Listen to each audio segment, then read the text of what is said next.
നാട്ടിൽ കുടുംബവും ഭാര്യയും മക്കളുമൊക്കെ ഉണ്ട്. തൊഴിൽ സ്ഥലത്ത് മറ്റൊരു പങ്കാളി. പുതിയ തലമുറ അതിനെ ലിവിങ് ടുഗദർ റിലേഷൻ എന്നൊക്കെ പറയുമെങ്കിലും പച്ചയ്ക്ക് പറഞ്ഞാൽ അവിഹിതം. ഇത്തരം ബന്ധങ്ങൾക്ക് എത്ര നാളത്തെ ആയുസ് കാണും? ചെറിയ പ്രശ്നം മതിയല്ലേ വഴിവിട്ട ബന്ധങ്ങൾ തകരാൻ. പിന്നെ ആ പങ്കാളി ഒഴിവാക്കാൻ പെടാപ്പാട് പെടുന്നവരുണ്ട്. ഒരു നിവൃത്തിയുമില്ലാതെ വരുമ്പോൾ അങ്ങ് കൊന്നു തള്ളും. 2023 കാസർഗോഡ് മഞ്ചേശ്വരത്ത് ഒപ്പം താമസിച്ചിരുന്ന യുവതിയെ പങ്കാളി കൊലപ്പെടുത്തിയ സംഭവത്തിലേക്കാണ്. കേസിൽ ജാമ്യം കിട്ടി പുറത്തിറങ്ങിയതിന് പിന്നാലെ ഒളിവിൽ പോയ വയനാട് മേപ്പാടി സ്വദേശി ആൻഡോ സെബാസ്റ്റ്യൻ 2 വർഷത്തിന് ശേഷം അറസ്റ്റിലായിരിക്കുന്നു. പ്രതിയെ നേരത്തെ കോടതി പിടികിട്ടാപ്പുള്ളിയായി പ്രഖ്യാപിച്ചിരുന്നു.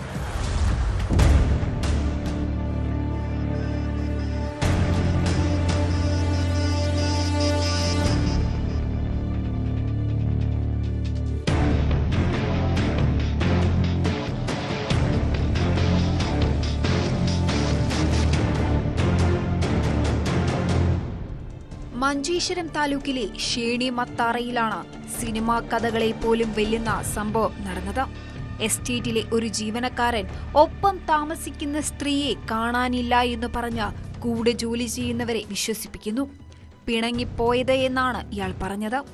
പിന്നീട് സ്ത്രീയെ കാണാനില്ല എന്ന് എസ്റ്റേറ്റ് സൂപ്പർവൈസറുടെ പരാതിയിന്മേൽ പോലീസ് നടത്തിയ അന്വേഷണത്തിൽ ഞെട്ടിപ്പിക്കുന്ന വിവരങ്ങളാണ് പുറത്തുവന്നത്. കൂടെ താമസിച്ചിരുന്ന ജീവനക്കാരൻ വയനാട് മേപ്പാടി തൃക്കൈപ്പറ്റ സ്വദേശി ആൻഡോ സെബാസ്റ്റ്യൻ തന്നെ സ്ത്രീയെ കൊലപ്പെടുത്തി വീടിനുള്ളിൽ തുണിയിൽ പൊതിഞ്ഞ് സൂക്ഷിക്കുകയായിരുന്നു. കൊലപാതകം നടത്തി ഏതാനും ദിവസങ്ങൾക്കകം തന്നെ ഇയാൾ ഒളിവിൽ പോയി. 2023 ഫെബ്രുവരി മാസമായിരുന്നു കേസിനാസ്പദമായ സംഭവം നടന്നത്. ബദിയടുക്ക പോലീസ് നടത്തിയ അന്വേഷണത്തിൽ പ്രതി തിരുവനന്തപുരത്തുണ്ടെന്ന് കണ്ടെത്തി. പിന്നീട് തമ്പാനൂരിൽ വെച്ചാണ് ഇയാൾ അറസ്റ്റിലായത്.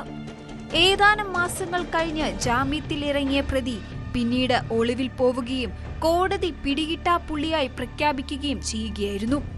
വയനാട് പുൽപ്പള്ളിയിൽ ഒളിവിൽ കഴിയുന്നതിനിടെയാണ് ബദിയടുക്ക പോലീസും കാസർഗോഡ് സബ് ഡിവിഷൻ സ്ക്വാഡും ചേർന്ന് പ്രതിയെ പിടികൂടിയത്. ജില്ലാ പോലീസ് മേധാവി PV വിജയഭാരത് റെഡ്ഡിയുടെ നിർദ്ദേശപ്രകാരം കാസർഗോഡ് ASP ഡോക്ടർ നന്ദഗോപൻ MIPSന്റെ മേൽനോട്ടത്തിലുള്ള സംഘം വയനാട് പോലീസിന്റെ സഹായത്തോടുകൂടിയാണ് പ്രതിയെ സാഹസികമായി പിടികൂടിയത്.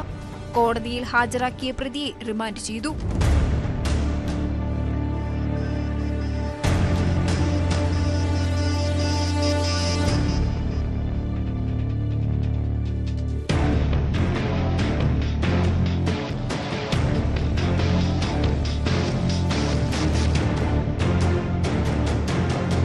ന്യൂസ് 18 കാസർഗോഡ്.